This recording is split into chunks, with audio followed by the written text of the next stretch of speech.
Mungkinkah kasus tambang nikel di Raja Ampat yang mengancam lingkungan bisa diselesaikan secara adat seperti keinginan Menteri Bahlil? Lantas bagaimana dengan dugaan pelanggaran pidananya?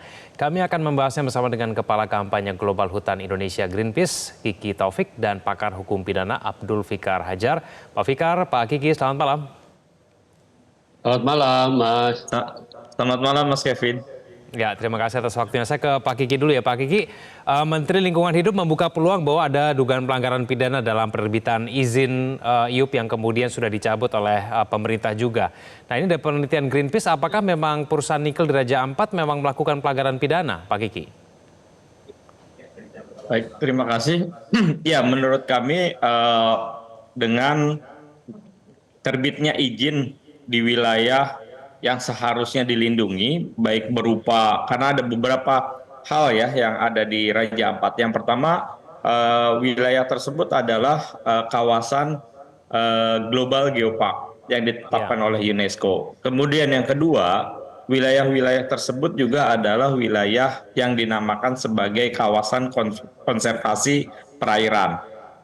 Kemudian untuk di daratnya, beberapa wilayah yang dibuka itu adalah di wilayah-wilayah hutan lindung dan cagar alam. Jadi ada tiga tuh perangkat yang membuat wilayah tersebut sangat seharusnya diproteksi. Nah, terkait dengan apakah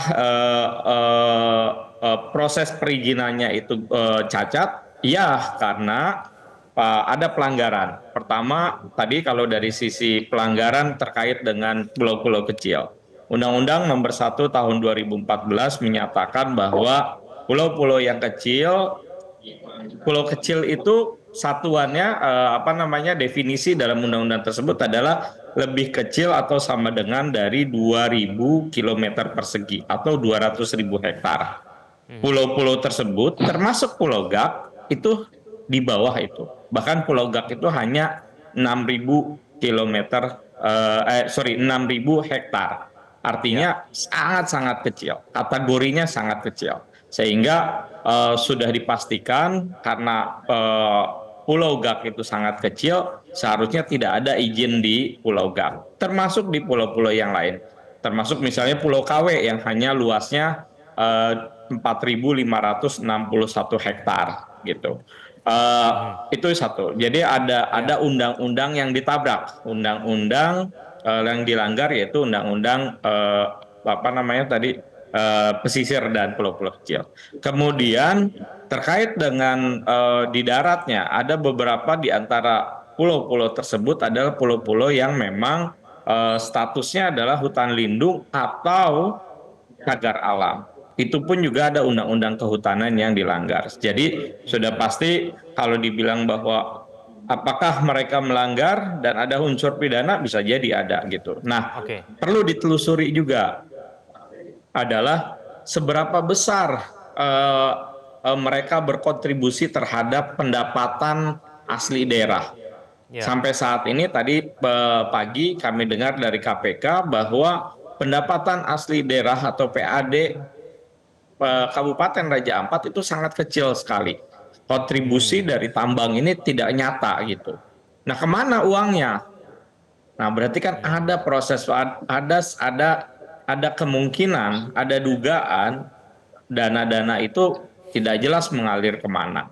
Jadi menurut saya kami sangat mendukung apabila Barreskrim Polri mengusut pidana terhadap tambang-tambang yang ada di Raja Ampat, termasuk yang saat ini masih tidak dicabut yaitu Pulau Gak. Oke, baik. Saya ke Pak Fikar. Pak Fikar, kalau data dari yang disampaikan oleh Pak Kiki tadi, apakah memang jelas sekali terlihat banyak kejanggalan sehingga kemudian kental sekali unsur dugaan pelanggaran pidananya, Pak Fikar?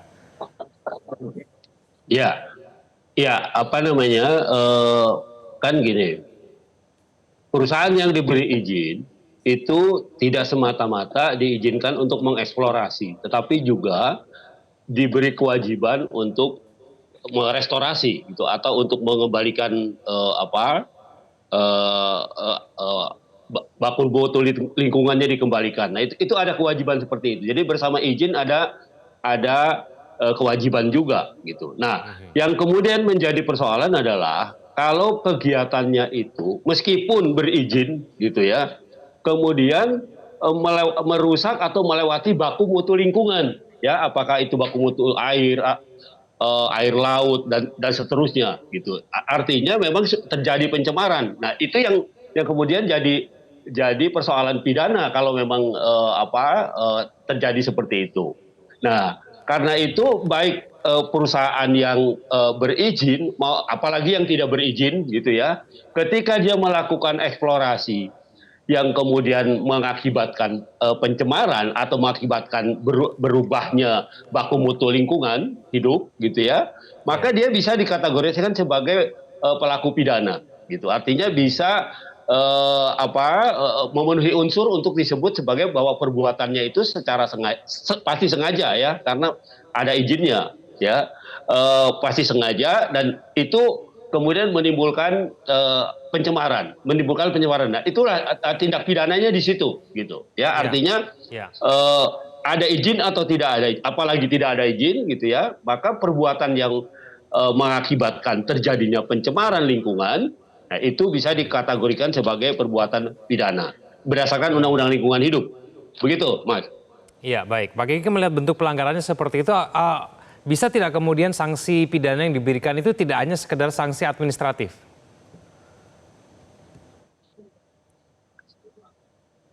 Pak Kiki. Oh, iya, oke.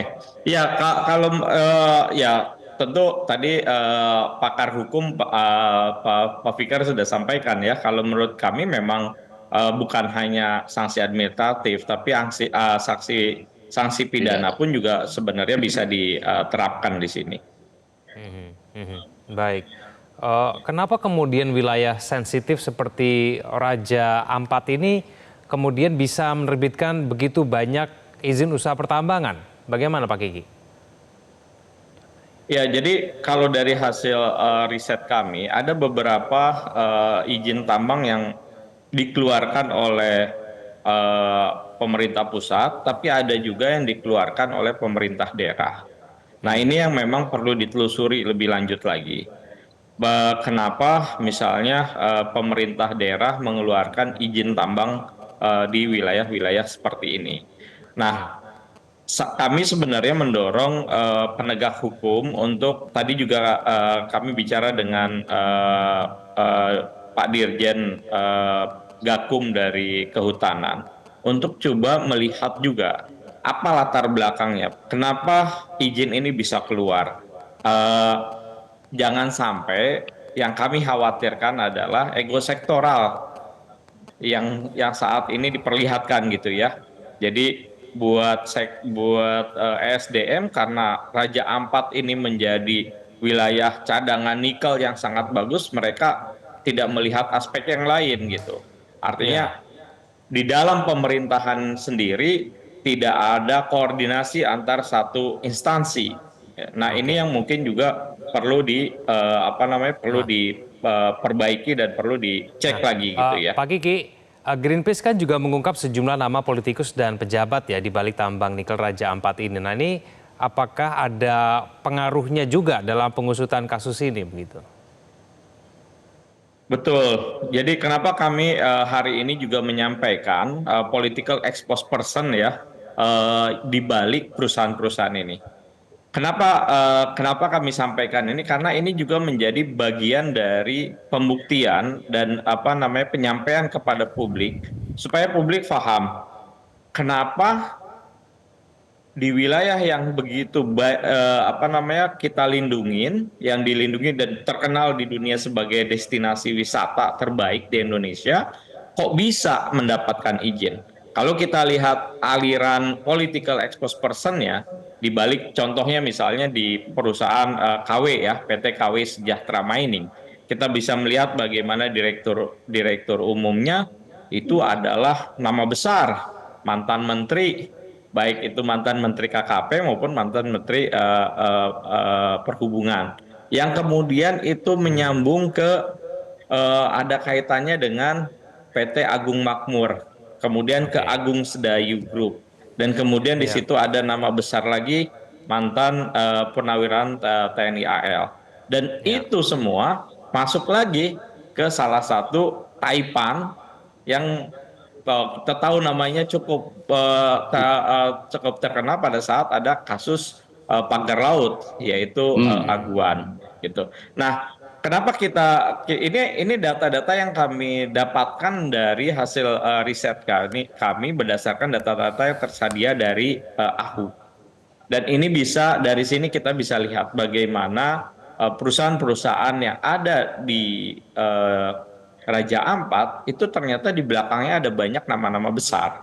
Apakah karena nama-nama besar itu kemudian pemerintah memberikan izin kepada mereka? Ini menjadi pertanyaan. Untuk itu memang penegak hukum harus turun nih, gitu.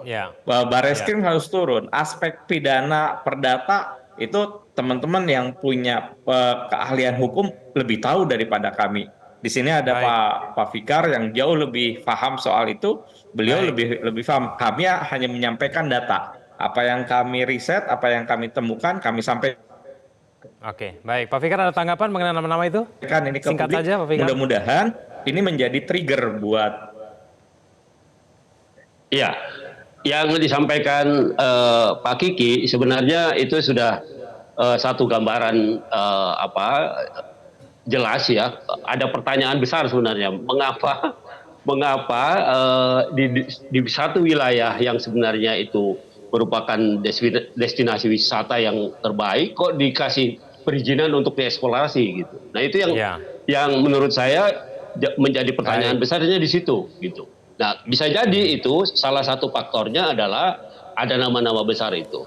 Tetapi begini, dalam konteks kegiatan usaha sebenarnya dalam Undang-Undang Lingkungan Hidup itu ada yang disebut dengan AMDAL ya. Jadi sebenarnya sebelum mereka melakukan kegiatan mestinya AMDAL itu sudah ada gitu.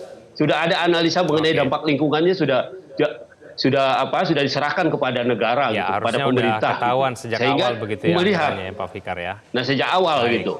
Nah, itu yang menurut saya apakah ada atau tidak ini juga menjadi pertanyaan tuh ya. Menjadi pertanyaan. Jadi perizinan itu diberikan tanpa AMDAL yang cukup atau tanpa AMDAL yang serius dan sebagainya. Mohon maaf Pak Fikar, akhirnya keluar waktunya perizinan itu. Sudah habis. Kita tunggu nanti bagaimana kasus ini bisa diungkap betul atau tidak ada pelanggaran pidananya. Pak Fikar, Pak Kiki, terima kasih sudah bergabung sama kami di Prime Time News. Selamat malam. Jelajahi cara baru mendapatkan informasi. Download Metro TV Extend sekarang.